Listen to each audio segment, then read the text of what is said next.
Are you wondering what happens when you strength train and what sort of adaptations occur? Well, I'm glad you clicked on this video because I'm going to tell you why and what exactly happens. I'll be using some terms like repetitions maximum, and I've made a video on it previously. If you're not familiar with the term, I suggest you go and watch that first to give you a basic understanding. Strength training has a lot of benefits. Not only does it help in preventing type 2 diabetes and osteoporosis, but it also helps you in old age by increasing your reserve capacity, so it makes sure that you can function on your own without getting additional support. Strength training also maintains or maybe even increases our muscle mass and strength, depending on whether you're a beginner or a novice or you're experienced, but it also helps us maintain our muscle mass when we're losing weight. There are 3 different adaptations that occur when we strength train. One of them is muscular, second one is neural, and third one is structural. If we start with the muscular adaptation first, you will see that muscle strength increases in all sorts of contraction. This is both isometric, concentric, and eccentric muscular contractions. Your explosiveness also increases, which is known as rate of force development, also known as RFD, but also your general power increases. The muscle, I don't know why I can't pronounce that word. The muscle in itself also increases in size, and this is known as hypertrophy. Now, the myofilaments, where the myosin and actin is, and the myofibrils increases, but the amount of muscle cells stay the same. So the protein structures get bigger, but the muscle cells stay the same. The more protein structures we have, the more power we can generate. When we have bigger protein structures, we also have this increased protein synthesis. There's different reasons why protein synthesis gets activated under strength training, but one of them is due to the protein structures being broken, and therefore the body needs to prepare and repair it and get stronger than it was before to prevent it from breaking from the same load again.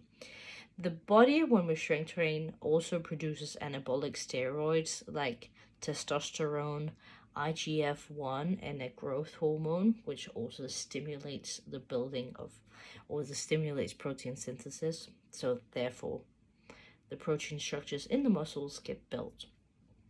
We also have satellite cells in close to our stem cells, and they also help stimulate the protein synthesis. Our insulin sensitivity increases when we strength train, which is why strength training can be used to prevent type 2 diabetes. And last but not least, this muscular adaptation mainly occurs in fast twitch fibers instead of slow twitch fibers, and therefore we can kind of meddle with the balance between fast twitch fibers and slow twitch fibers.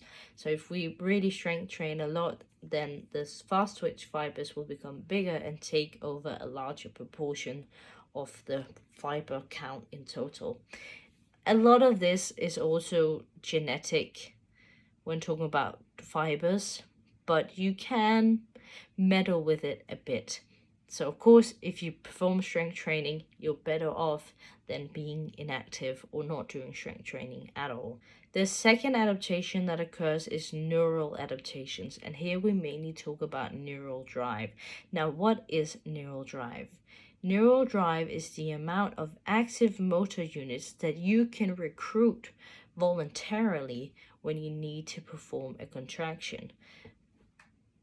In English, that means before, you could only lift 80 kilos in deadlift once, but now that you've become stronger, you can now recruit more motor units and therefore perform a larger contraction, and the larger contraction makes you stronger. You have a bigger power output, you have a bigger rate of force development, you can generate more power and within a given time. So now you can lift 85 kilos once. You could activate more motor units and your contraction therefore got more powerful. We cannot access all of our motor units voluntarily, but we can increase how many motor units we can actively recruit by strength training.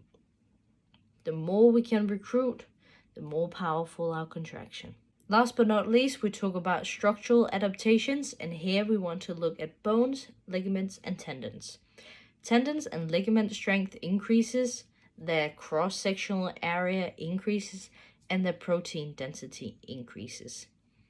Bone strength also increases, the cross-sectional area of bones also increases, and the mineral density of bones increases.